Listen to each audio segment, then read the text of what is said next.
No one.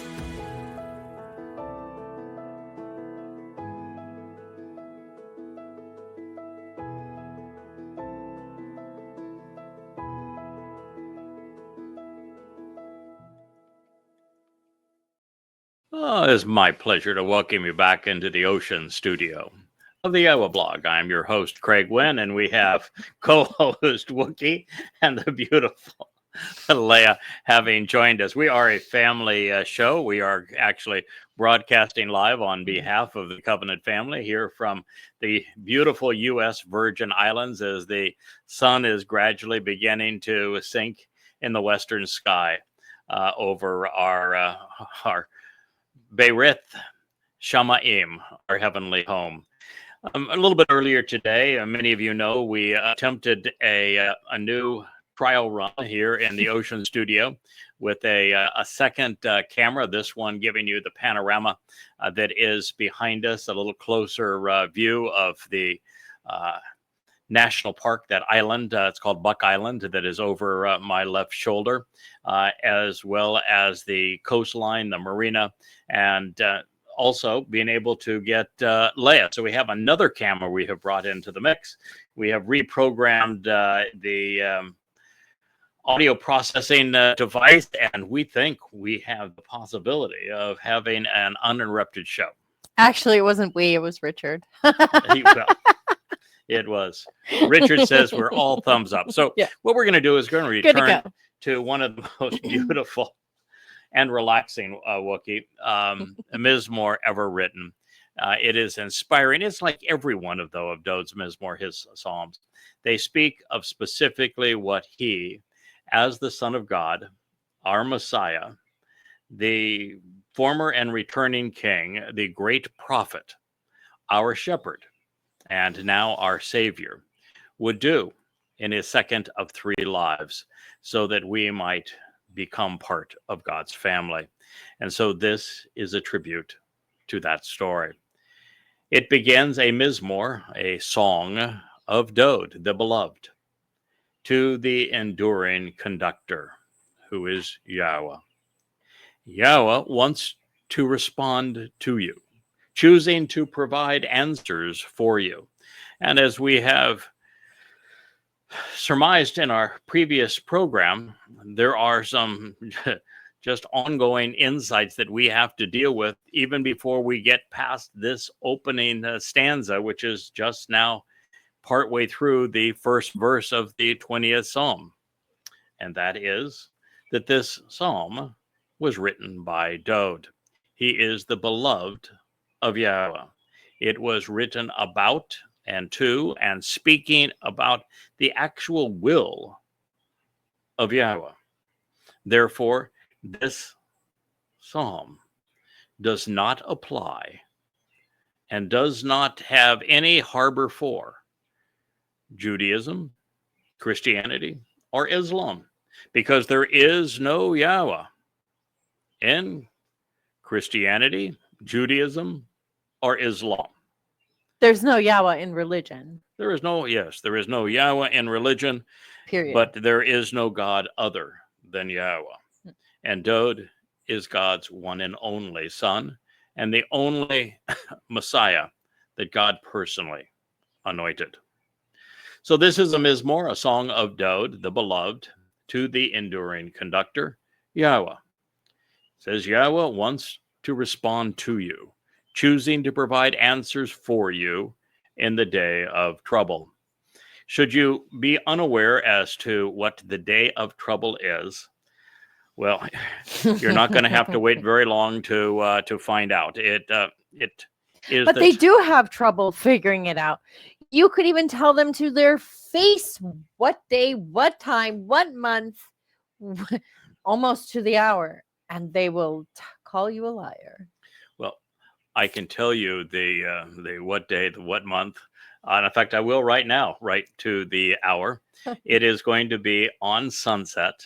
The commencement of this time will be at sunset in Jerusalem, approximately 6:30 on the 22nd of May, 2026. That is when the time of Jacob's troubles begins. The period is 7 years, and it runs 7 years prior to Yahweh's return with Dode in year 6000 Yah. That's why the harvest is called sevens. That might be a clue. And so it concludes with Towrah, which will transpire also at 6:30-ish p.m. as the sun sets in Jerusalem on the 23rd day of September, 2033. This is the time of Jacob's troubles. The event that occurs prior to it is a series of terrorist acts that gradually destroy the area in and around Damascus, which have already happened, and that Damascus overthrowing the legitimate government, which happened a matter of months ago. And it then says that after that the government in Damascus falls, that terrorists are going to be aroused around the region, and that they are going to attack Israel. And commiserate with all of this, there's going to be the Shabuah harvest. And as the Shabuah harvest transpires, we enter the time of Jacob's troubles. And the main event that occurs that affirms that this prophecy is true is you can be assured that over the next 11 months, a Fakistinian state is going to be carved out of the heart of Israel. It's going to thin Israel at the waist. It will make Israel indefensible. And according to the same prophecy in Yeshaya, Isaiah 17 and 18, it is going to be thrust upon Israel by an arrogant and interfering United States of America, which means it is the ploy of Donald Trump, something that he acknowledged that he was intending to do in coordination with MBS of Saudi Arabia. Well, didn't America ruin the entire Middle East? Well, Donald Trump has done things that no one even thought possible. Well, that is true. He received $16.5 billion in bribes and is skimming another $4 trillion of Saudi, United Arab Emirates, and Qatari investments, is giving these three nations access to nuclear technology, artificial intelligence, and $200 billion worth of weaponry. And what do you think they're going to do with that? Yeah, what do you think? And and he has promised them in return for the bribes that they have given him.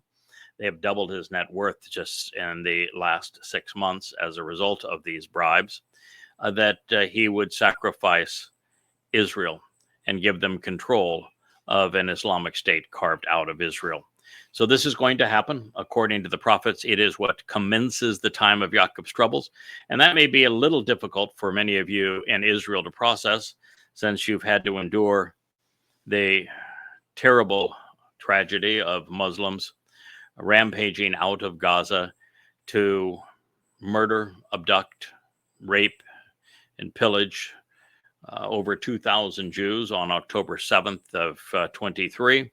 You've seen the whole world turn against you, as well, quite frankly, you overreacted in Gaza. You set off war goals in Gaza that were unachievable. You cannot remove Islamic Hamas from Islamic Gaza. And as you continue to bomb it and destroy it, you actually commit suicide, turning the entire world against you, which is one of the reasons you're going to have this Islamic State carved out of your heart. You did this to yourself. And then, of course, the horrible abuse that Israel suffered at the hands of the Iranians after, well, Israel attacked them. And, you know, Israel, and even in this situation, made a bad situation worse. You did not destroy the enriched uranium. It was taken from Fordo before the bombing and taken into Isfahan where the subterranean facility was not even attacked. And that is where it is being metallized. There are 400 kilograms of U-235 that are being metallized now in Isfahan, and that is sufficient to make 30 nuclear warheads. And you know, Iran has the missiles to deliver them. So all you did by attacking is make the... The RGC put out a memo today saying that they were going to fast track those efforts. Of course. And they not only did that, but because it became evident and it was admitted, they were bragging. MI6, the CIA, and Mossad infiltrated the International Atomic Energy Association. Then, therefore, the obvious result of that is there will be no more inspections, ever. When you do that kind of thing, you pay a very dear price. And now with cover from Russia and from China, Iran is certain to finish their nuclear arsenal. They have been motivated now to complete it. They will complete it. It will happen very quickly. And Israel put itself at greater risk, not less risk, in doing so. So there's many things that are putting Israel into the line of fire. Also, Israel is susceptible to Donald Trump. It is the most amazing thing I've ever witnessed. It's so obvious that Donald Trump has aligned himself with Qatar and with Saudi Arabia, your foremost enemies, and that he is painting you into a corner for which you have no way out, and that he's going to reward everything that he has said was going to occur to pay back that bribe.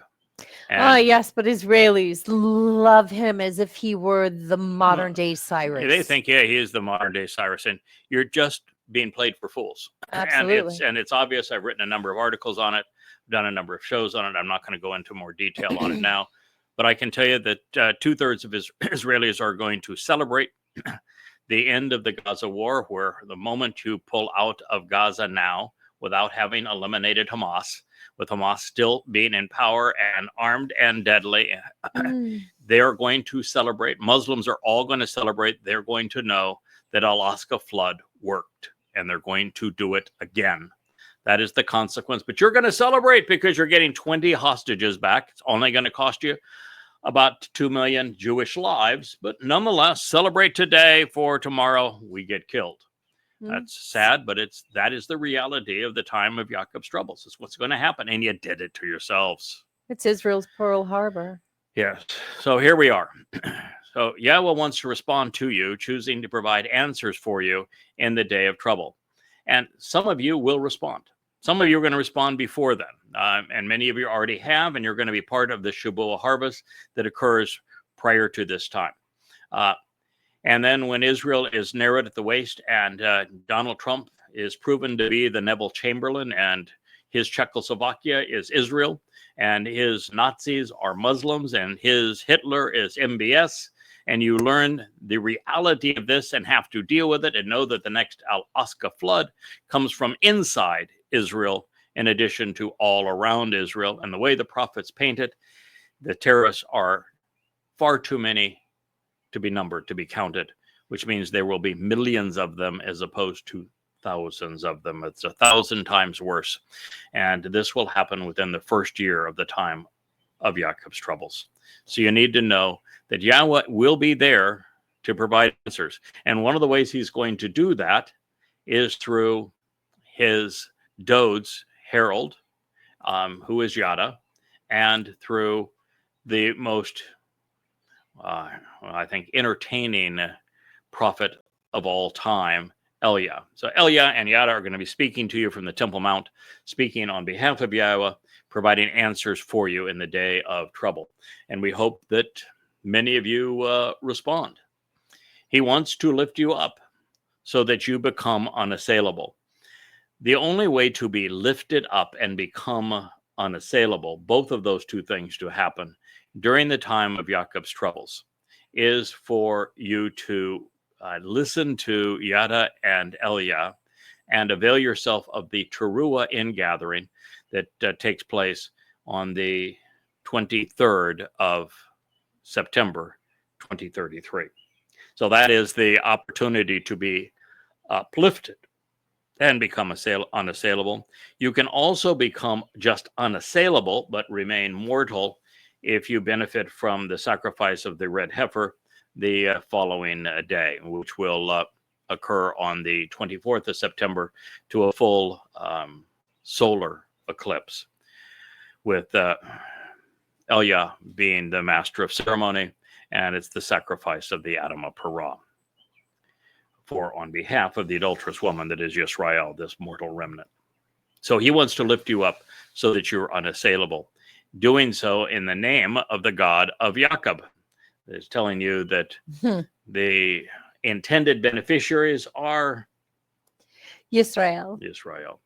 And that this notion in Christianity that God replaced Israel because you killed him, first it's pretty much impossible for man to kill God, pretty much impossible for God to be a man, and pretty much impossible for man to kill God. And being resurrected is counterproductive. So you got 3 strikes already for Israel, but the fact is that obviously for Christianity, but obviously if God is returning and going to answer and lift up and make unassailable Yaakov, Yaakov is symbolic of Yisrael. And so it ain't a God-forsaken church. So your New Testament is dishonest. All right, that was Mizmor 21. From Zion, and by means of the signs posted along the way. We talked about this in our last program. What does Zion mean? Well, signposts along the way. Where is that way? To Yahweh's home. From whose home? Dode's. Right. So the signs are posted along the ridgeline of Moriah, which is called Zion. And they it's like a heat sink map right to the house. Right. They begin at Dode's house, representing Yisrael, and they conclude at Yahweh's house, representing the Bereth covenant family. When someone calls themselves a Zionist, they have no idea what the word actually means. It is not a separate mountain. Josephus was wrong. Zion is the ridgeline of Moriah, and it runs between Dode's house and the city of Dode, which is at the far southern end of the Temple, not the Temple Mount, but of Moriah on the ridgeline there, and it runs up all the way to Yahweh's home, the covenant home, on the top of Mount Moriah. So from Zion, by means of the signs posted along the way, it is his will and desire to reach out by dispatching and extending from his set-apart place a collaborator to assist you who is able to accomplish the task and with the means to strengthen and sustain you. So Dode is speaking here, and he's addressing Yahweh's will, but he's speaking of somebody else, an assistant, an ezer, a collaborator, a cohort, someone who will work with him. And he is... Could that someone be someone who's been accused of a bromance? Yeah, it'd be this person who, well, 10 years ago, I've come to recognize that Dode was the central figure in God's story, that he was really the Messiah. He was the Son of God. He was the chosen one. He was the former and returning king. And that his Mizmor, his songs, were not only prophetic, but brilliant. And so I came to have a tremendous appreciation for Dode's character, for his bravery, his willingness to fight, to support and defend Israel, for the brilliance of his prose, and for the astonishing insights that are derived from his mind, as well as his unique position with Yahweh and on behalf of Israel. And so I was accused many times of having a bromance with him, which was just fine with me, because he is the most important person in God's story. Now, move past that now, and I've come to recognize the single greatest discovery of all time, that Dowd actually spoke, and Yahweh affirmed that Dowd served as the Passover lamb, that in his second of 3 lives, he fulfilled Pesach, Matzah, and Bikurim in 33 CE. He was the one who actually was crucified, and he has written the only eyewitness account of what it was like to be crucified, doing so 1,000 years before he endured it, 700 years before crucifixion even existed. So, having determined those things was part of the job, the Izar, that I have been given, which is to be Dowd's collaborator. I'm typically referred to as the choter, a stem off of Dowd as the main branch, as a bashar, as the corporeal herald on behalf of our king, as the final Zeroah, the one cultivating this last harvest, as the Nakar, who is the observant foreigner. And so when he says that he's going to have a collaborator, there are 1,000 references to our collaboration. This is one of those 1,000. So from this place, you will have a collaborator to assist you who is able to accomplish the task. And what is this place? This place is Zion, the signs that are posted along the way, because I'm also the first person to recognize that Zion spoke of these signs, where they ran, where they pointed, how they direct us from the representative of Yisrael and the exemplar of the covenant, Dowd, right into God's eternal home. His desire is to remember all of your contributions, along with those of your branch, your means of ascent, and your way of withdrawal. So there is a lot to unpack here again. Sure is. So the most likely scenario here, and you now understand in Hebrew, there were no initial caps. So this idea of his being capital his representing Yahweh, or a lowercase his, still now referring to the last person listed in the previous sentence, which is the collaborator, we have to deduce from this which one Who's on first is being discussed. Now, there is a clue here, because his desire is to remember was written as Zakar. And that's a word I know. Yeah, it's a word that that Leah knows. And what does Zakar mean? Remember and memorable man. Memorable. Mm-hmm. So a memorable man. Zakar means man, and it means to remember a man. So this is a memorable man. Which man is going to remember your contributions? Well, what did I just share with you? In all of human history, from the time that Dowd proclaimed these insights, even going back to the time of the Torah, when my relationship with Dowd was first announced.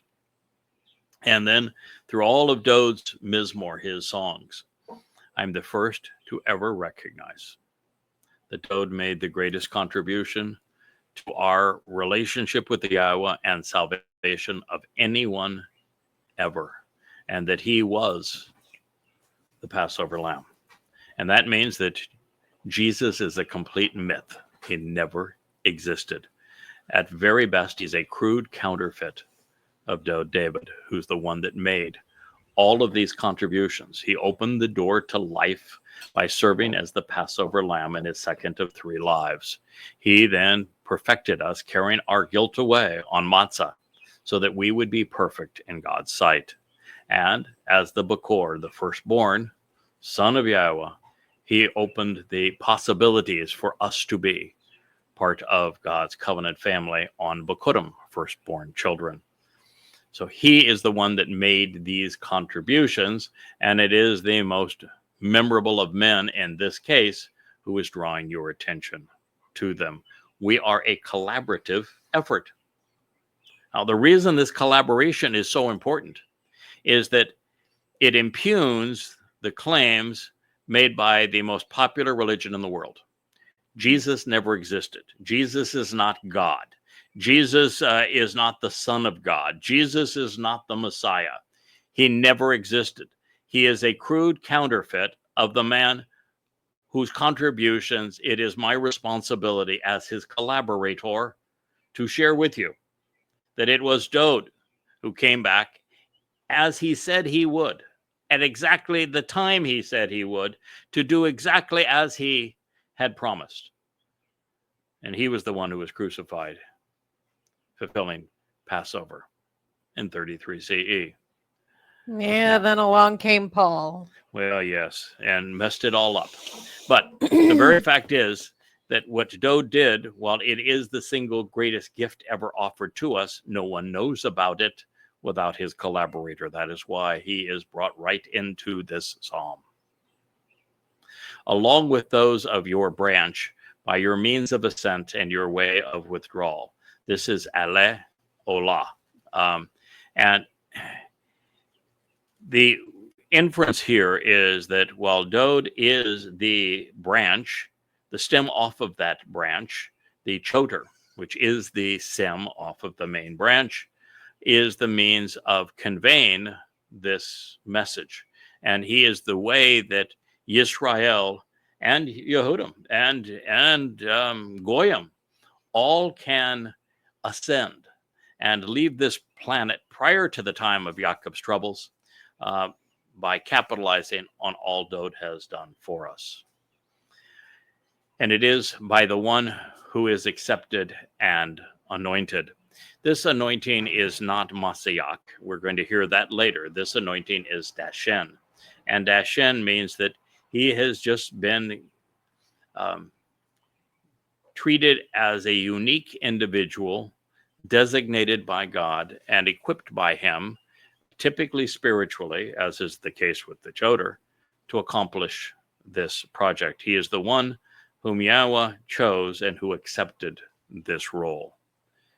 Pause now and contemplate what this means. Selah, Selah. Selah, Selah.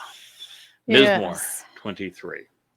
So this is a lot to It's a lot to bite unpack, into, isn't it? Yeah. And here we have this beautiful backdrop of the sun setting in the over the Caribbean Sea to contemplate this. He wants to give to you, Nathan, that which is in accord with your best judgment. He wants you to think about this. It is from Leb Ata, and while most people would be prone to call the Leb the heart, in ancient Hebrew, what was the seat of emotions? The liver. The liver. And what was the heart? Thinking. Thinking, judgment. So when we see Leb, we have to render it as it should be, which is that he wants to give you that which is in accord with your best judgment, your natural inclinations, and fulfill everything you've advised and proposed, your conclusions and your counsel.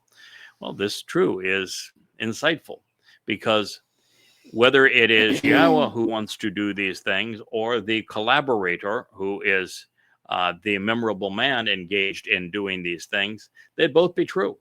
We both want to give that which is in accord with our best judgment and fulfill everything that is advised and proposed regarding your conclusions and counsel. Dode as the Melech. Melech, in addition to king, means one who advises and counsels.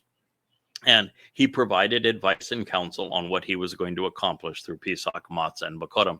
And since he has done so much in his first life, and even more in his second life, and will be king of the universe forevermore in his third life, there is a lot that he has advised about and proposed, all of which we should think about and process using our best judgment so that we can benefit from these conclusions regarding his before counsel. You go on, counsel, very few people, I think, really understand what that means.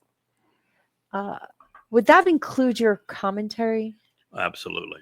Would that include your conclusions, your thought processes, Hmm. the way you go about rationalizing and making Hmm. good judgments? Interpreting, Yeah. So assessing. the deal that it's, the some people say, oh, I just want to look at the Torah and I don't want any of this commentary. Yes. You No, won't get it without yeah, the yeah. commentary. The commentary is the answer. The Torah and prophets and these Mizmor Psalms have been available to us between 3,000 and, well, actually, and considering all of them, 2,500 to 3,500 years ago is when they were made available to us. And in all of that time, no one has understood them. No one has come to realize who Dode is and all that he has accomplished and will accomplish in our lives. And so it's more than just accurately translating the text. It's coming to understand what the message actually conveys and how we go about capitalizing upon it. And without that counsel, again, there would be no one to benefit from the Shabuah harvest, the Teruah ingathering, the sacrifice of the red heifer, the Yom Kippurim homecoming, or the entering the garden again on Sukkah and camping out with God. All of it happens because we took the time to provide this counsel. And for those who want to write him out of the story, good luck with that. Yeah. We want to shout for joy over your salvation in the name of our God by conspicuously lifting up this banner. Whoop, whoop. So here we have so many insights to share. This is a joyous celebration. So we're entering the time of Jacob's troubles, and yet there are moments of joy punctuating it. One moment of joy is the Shabuah harvest. It's extraordinary how the covenant family, Yehudim and Goyim, are all going to be brought from earth to heaven.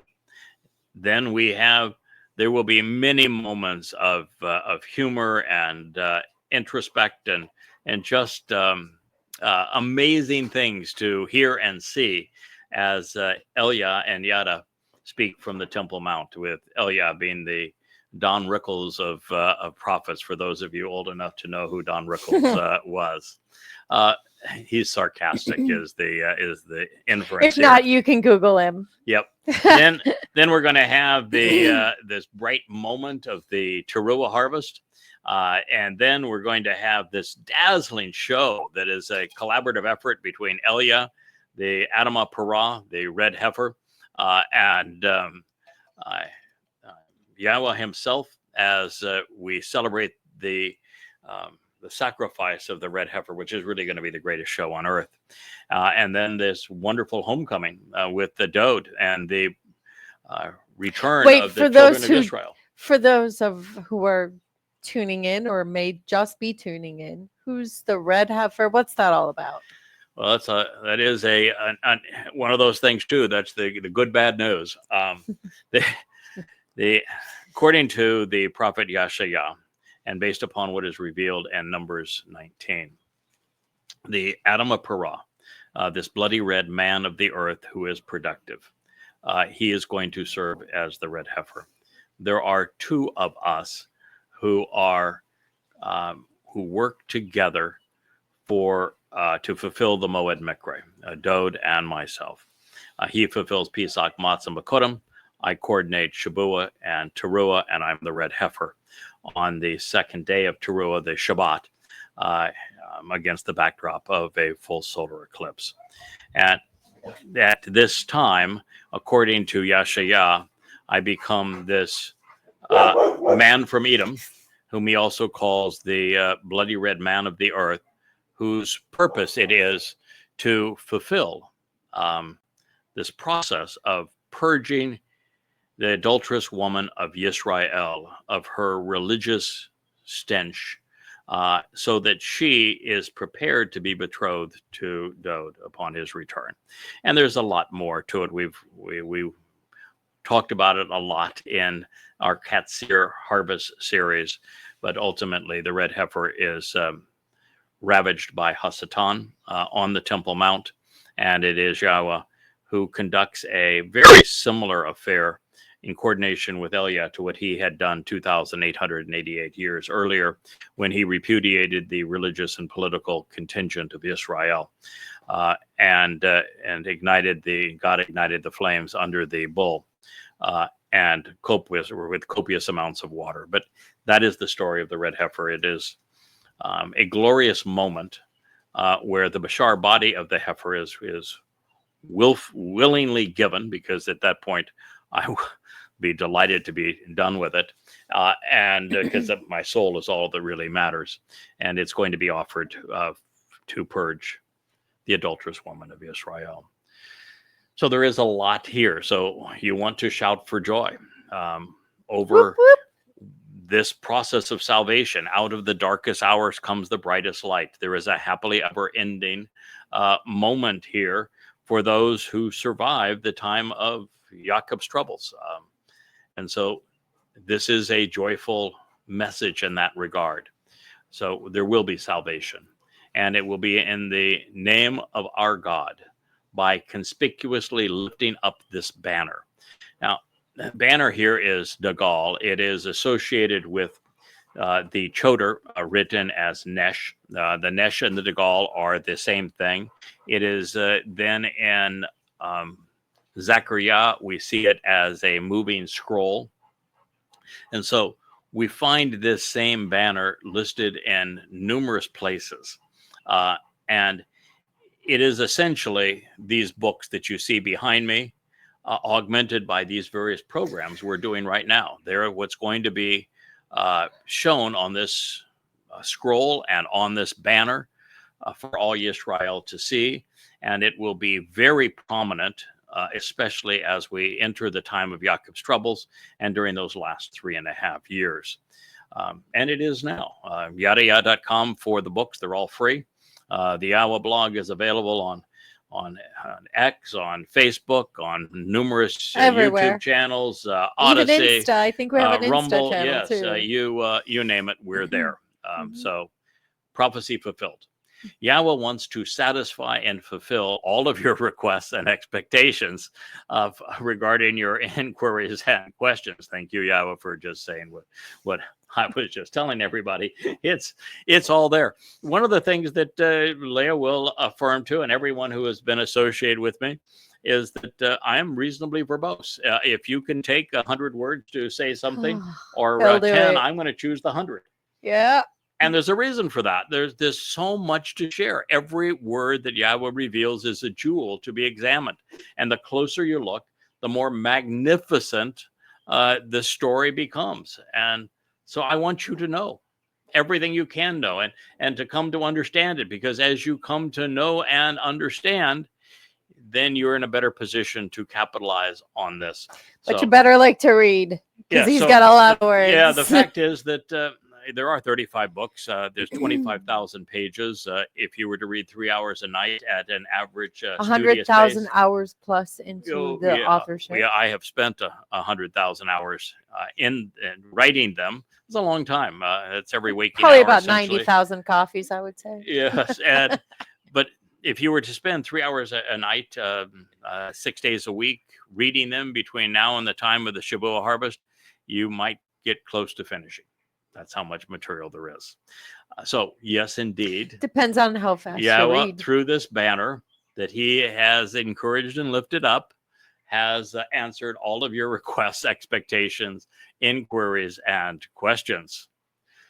Concurrently now, I realize at this moment that surely Yahweh will deliver, liberate, and enable salvation through his anointed Messiah. So, Leah, if Yahweh is going to save through his anointed Messiah, and this is a prophetic statement, it's found in the Dead Sea Scrolls. It is the 20th Psalm.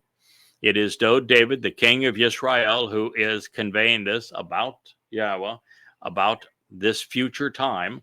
And at this point, it is the next 8 years.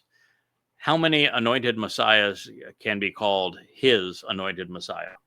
One, Ahad. Yeah, one, Ijad. Dod is the only person that Yahweh actually calls his Messiah. And he says so 3 times. Dode is also the only person that God says, he is my son, I am his father. He says so 3 times. So, absolutely no Jesus in it at all. well, there isn't a mention anywhere of a Jesus, of a Nope. Christ, of a church, of a Christian, of Not any one. of this nonsense. So no, the anointed Messiah is Dode, period. No other candidates. Yahweh is going to save through his anointed Messiah. The anointed Messiah is Dode David, period. There are no others. Yahweh only has one anointed Messiah. Yes, I know that it for a very brief period of time that Shaul was anointed, but he was not Yahweh's anointed Messiah.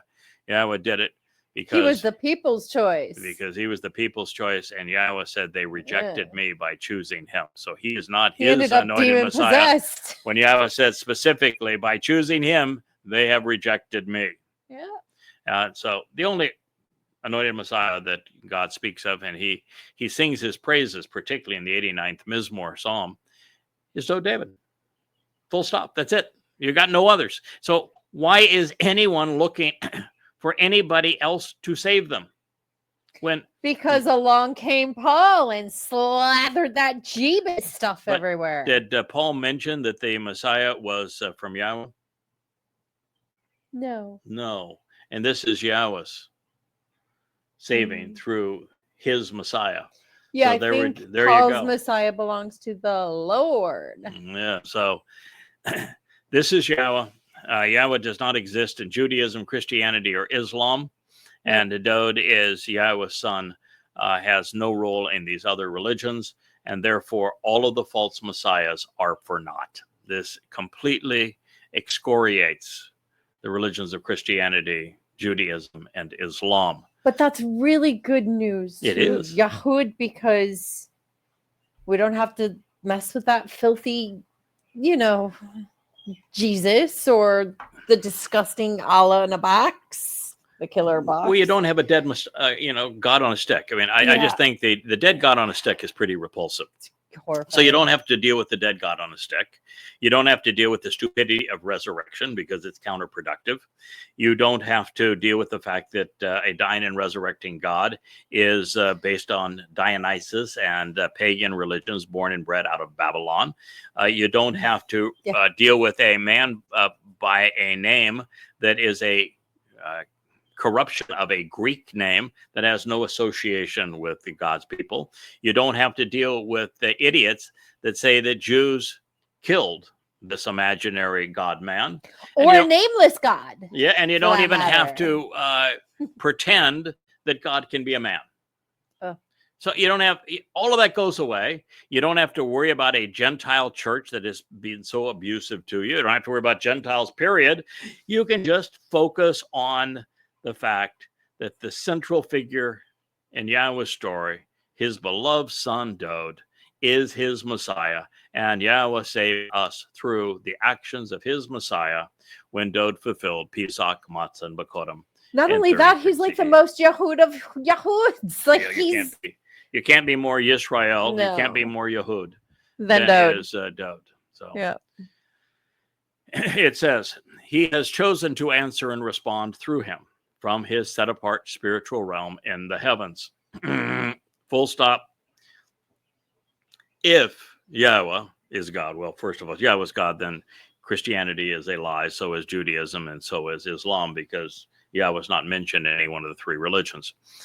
But if Yahweh is God, and God is in heaven, then guess what? The guy that is providing salvation is not God.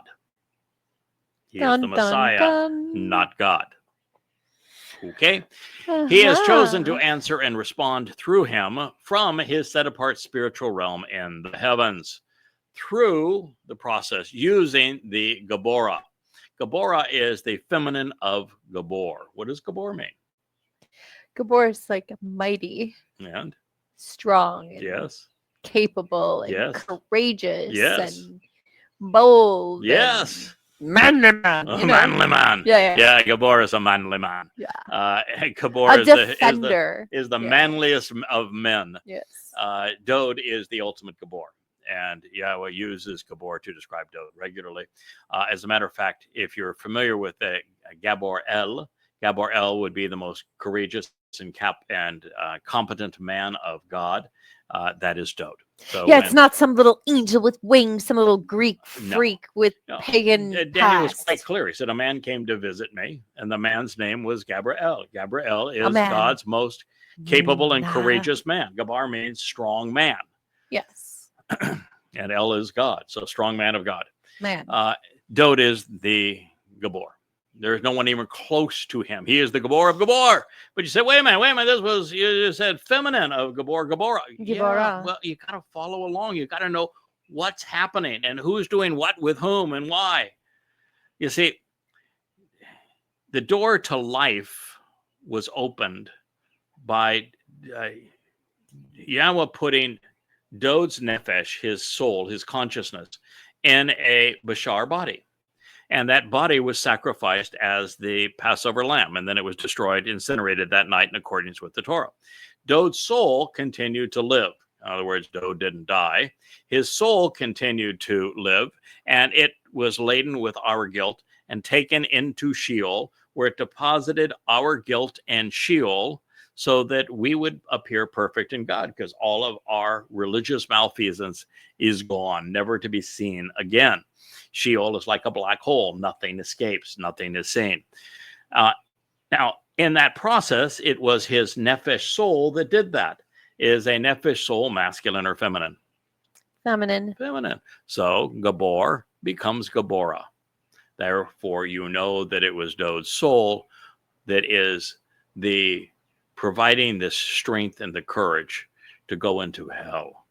By the way, aren't all souls feminine? Yeah. Whether you're male or female, all souls are feminine. That is correct. Yes. All spirits are feminine. Mm-hmm. They're all ruach. They're all feminine. But we can't get carried away here. No. It doesn't make Dode a girl. No. It doesn't make Yahweh a woman to say that ruach is feminine. It no more than we call ships she and her. Or La Puerta in Spanish is a door, but it's not a girl. Yes. There you go. What it helps us do when we have languages that have masculine and feminine endings, it just gives a clear understanding of who is being spoken of, what is being spoken of, because the pronouns will change to reflect whether the term being used is a masculine or feminine term. The Torah is feminine, the Bereth covenant is feminine, but it's not because it's a girl. It's just that the language has the ability to distinguish this way so that you know what you're talking about. The very fact that a soul is feminine means that now we know that it is Dode's nefesh soul that is the reason that this was written as Gabora. So it's a teaching tool. And it says of his right hand. Now, it's also interesting that hand, yod, is feminine or masculine in Hebrew? Feminine. Feminine. You got, boy, I thought you'd have gotten that one. You have to know your stuff to get that one right. That's impressive. Yeah, it is. It is also feminine. But this hand is the right hand of God, who is Dode. Saving and delivering, emancipating and making victorious while providing for the collective welfare. This is Yasha. Yasha was used twice in this statement. Yasha is the Hebrew word to save, to liberate, to deliver, to take from harm's way. And therefore, all of our salvation is being provided by the right hand of God, the very Gabora, the Nefesh of Dode, who is God's Messiah, the Mashiach, his anointed. The Gibora, the capable, courageous man. So here, one of many hundreds of statements where we are confronted with the reality that our Savior is the Messiah, Dode to David, the author of this song. Any questions? Well, let's complete our review of the 20th Mizmor now that we have allowed the opening to sink in, because it's powerful, and we have caught our breath. Affirming the previous translations and resulting conclusions, Dode goes on to sing the following lyrics. There are those in chariots, as well as those in high horsepowered, swift flying machines. But we remember and proclaim the name of Yahowah, our God. 27. I would much rather proclaim Yahowah than to deal with any of that. Okay. So this is really cool. But this is only interesting and cool if you know. If you're in the know. You gotta be in the know. And to know is to yada. Yeah, is to yada. There's a reason why I spent the first 23 years of my relationship with Yahowah after he asked me to do this on his behalf, on behalf of his son, and on behalf of his people, the world really at large. That the first 23 years was spent writing these books. And I wrote these books by coming up with a novel, very interesting and informative, verifiable translation style where I gave the reader the nominative version of each Hebrew word that they could look up for themselves to validate the accuracy of my translations. And then if there was a word that required further elucidation, I would write paragraphs about it and what we know about it. Oh, you mean the commentary? Yeah. Oh, that stuff. And the commentary. and then this amplified translation style, which is what I'm sharing with you now, I was able to do something that hadn't been done. I was able to correct it for the Dead Sea Scrolls that were published right at the time that I started this relationship with Yahowah. And I could also scrub them of the diacritical markings of the Masoretes to remove their religiosity. So we got right to the core meaning of every word, and we got to the oldest extant witnesses, some 1,500 years older than the Masoretic text. And we created this amplified translation that was exceedingly studious. And from that, I became the first to deduce many thousands of unheralded insights, that things that no one had previously recognized throughout all history. And so this is what put us in this position. So you have to know. So we did this for 23 years together, writing all of these books, 35 of them of total. This is probably only a third of them here. And after having done that, Yahowah told me that he says, okay, the marginal utility of you writing one more book is not so great. But although I'm writing one more book, what I want you to do is I want you to start the Yahowah blog. You're going to start talking to my people. You are now the book. You are in the know. You are exactly what I have named you. You are Yada. Tell them what you know. So in this particular case, you have to be in the know, because it says there are chariots as well as those in high flying machines. But we remember, and so we remember, and there's no but here really. So we remember and complain and convey the name of Yahowah. Okay. There's two ways of looking at this. Both are true. These high-flying, horse-powered, swift-flying machines, which can be weapons of war, are the very weapons that are going to be brought against Israel during the time of trouble. We've seen a phase of this already with Iran attacking Israel, and we saw it on October 7th with many thousands of rockets. And of course, on Al-Aqsa Flood 2.0, there'll be 1,000 times more aerial bombardments, drones, missiles, rockets, in addition to Mujahideen. So there's that.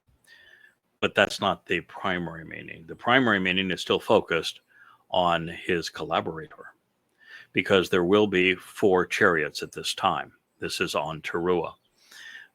The red chariot stays right there in Jerusalem, because the red chariot is delivering the Adamah Parah, this bloody red man of the earth, who is productive, the red heifer. It never leaves Jerusalem. That is the red chariot. Then you have a black and white chariot that over the time from sunrise to sunset on Towrah, canvass the entire earth to determine which Yehudim who missed the Towrah ingathering, so they're not covenant, but are at this time have chosen to be receptive to Yahweh's name. They have disassociated from religion. They have disassociated from politics. They're no longer patriotic. They're no longer antagonistic towards God. They're no longer anti-Semites, which many Jews are today. These are people that are potentially receptive to the sacrifice of the red heifer that will purge them of their prior religiosity and animosity to God, so they can be there for the wedding ceremony when Dode returns as king. And those who are still clinging to their religion is typical hard-headed, knuckle-headed, stiff-necked Jews acting like they did during the Exodus itself. There's the black chariot for them, and that's hasta luego. And that's a ride you don't want to catch. You don't want to get that ride. It's actually not the worst ride because it's hopefully won't be taking you to Sheol. Hopefully it's just you're gone because you can't come in to the celebration of Sukkah for 1,000 years as a Crankosaurus.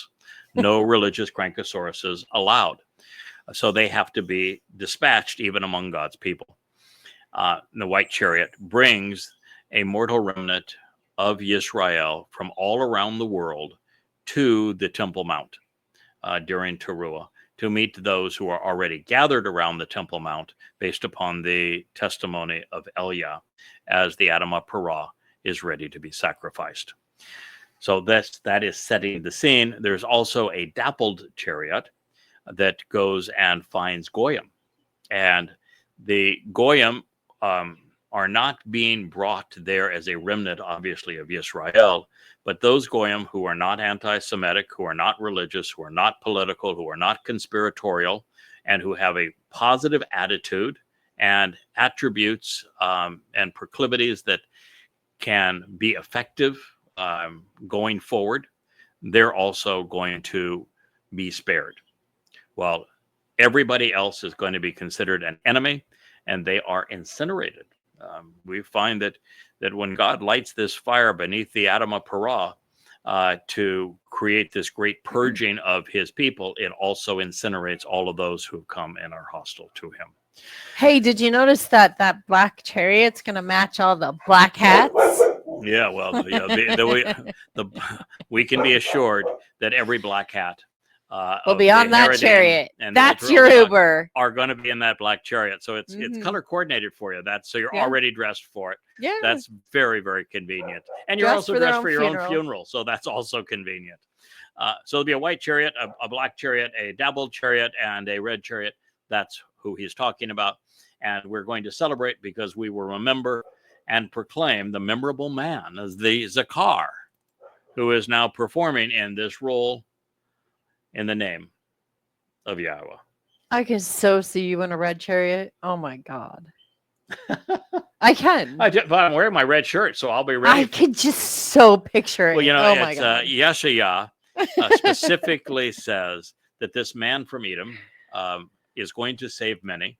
And Yeshayah is very excited about him because he says, he's in the wine vat with me. He's properly That's dressed. my guy. And I was like, no, he's not. He's mine. He is bloody red.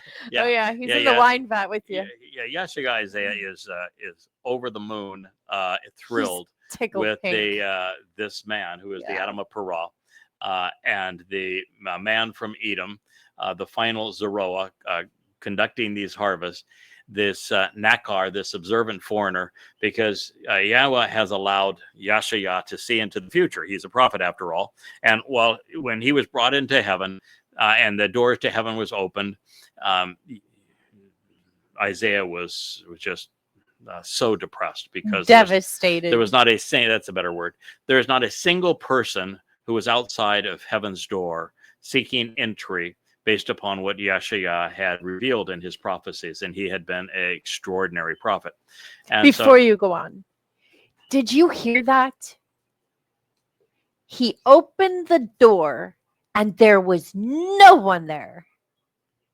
Yeah. Let that sink in. And Yeshua was devastated. And Yahweh said, hey, not to worry, man. Got you covered. We're going to go forward. Thumb forward a few, about 2,700 years. And I'm going to show you what's going to happen. There's a guy who's going to take what you have written, and he is going to devour it as if it were the textbook for how to be the choder. You wrote all about the choder. Remember that? 11th chapter. He's your guy. He's going to walk right out of the pages of your prophecy. You have taught him how to perform as the choder. You've even told the world how to respond to him. And he is this bloody red man of the earth. He is the Adam of Perah. And he is the extension of your prophecy. And your people, they're going to be there by the thousands. And so Yeshua just becomes extremely excited. He says, "That's my Zeroah. That's my guy harvesting these last two end gatherings. That's my guy. He's now in that wine vat with me. Yep, we're doing this together." So he's a very excited prophet, and as he should be at this moment. So when it comes to life, we can rely upon Father and Son, Yahweh and Tod, God and His Messiah. Mashiach. Oh, wait. When it comes to lives, well, yeah, plural. It's always the tree of lives, because there are 2 lives for all of those who will be part of the covenant family. They get a life here on earth, and because they paid attention, they were observant, they listened to God, they came to understand the conditions of the covenant and attended per their invitation, responded and attended the Moed Mikre, knowing what they represent, and came to appreciate Yahweh's name and Dod's contribution as their son. They're going to live forever in the covenant family. 2 lives. And the Zakar, you know what I noticed? They get 3 lives. Yeah, there are both Zakar. There are a number of men who get 3 lives. They are Elia, Dod, and Yada. So 3 people with 3 lives, but it's Chayim. It doesn't limit it to 2, but there are those who get 3 lives.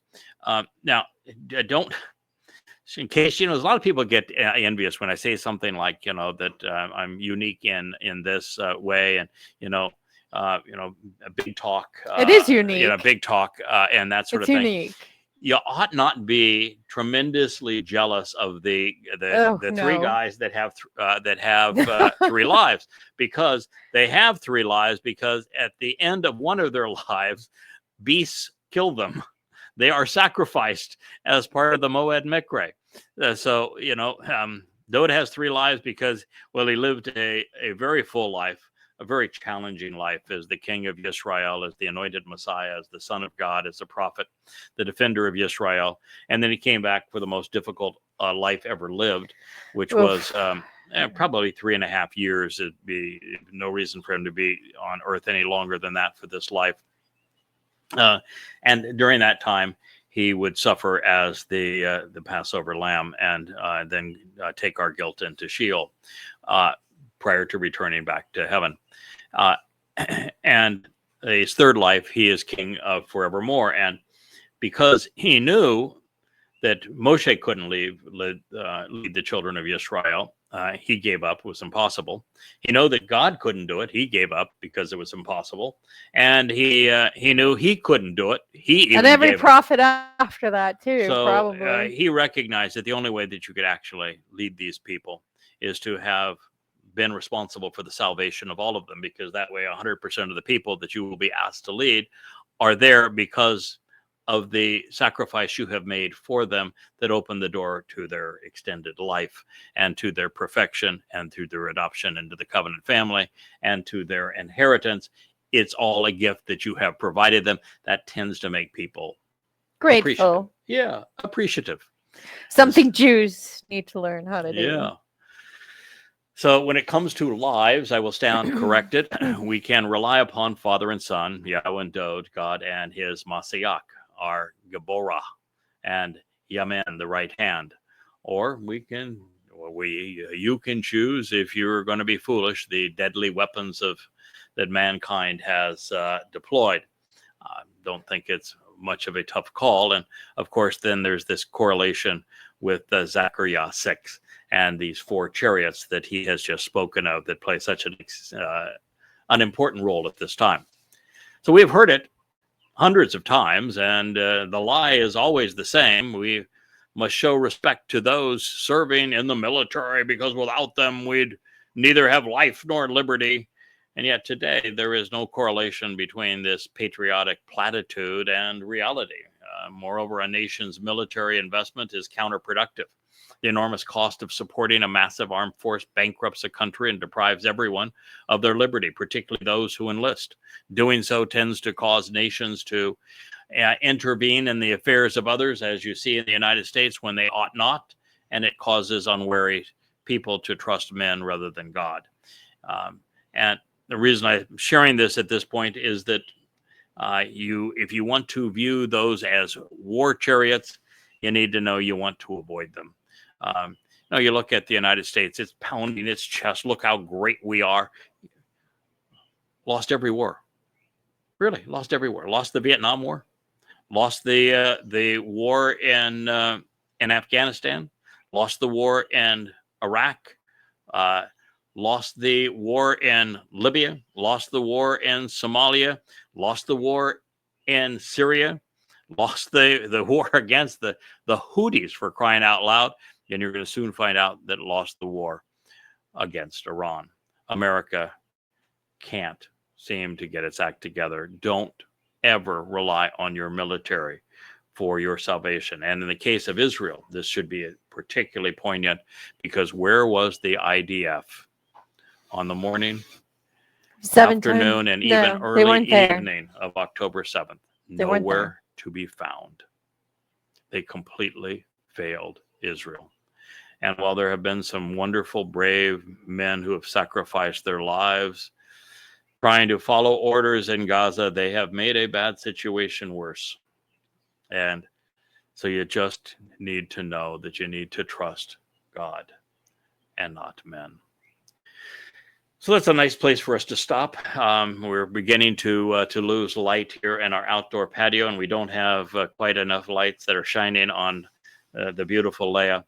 So we will end our program here. We even have Asher sound asleep beneath Lois. Oh, I'm not asleep. No, I'm listening to this program. Do thank you for listening. I hope that we had a more consistent audio and good visuals, and you enjoyed the beautiful sunset behind us here in the Virgin Islands, and that as family we can bring you back here to our home as we share the loving message that Dode shared about his covenant home, that he opened the door on behalf of Yahowah and his people. Good evening now. Shalom.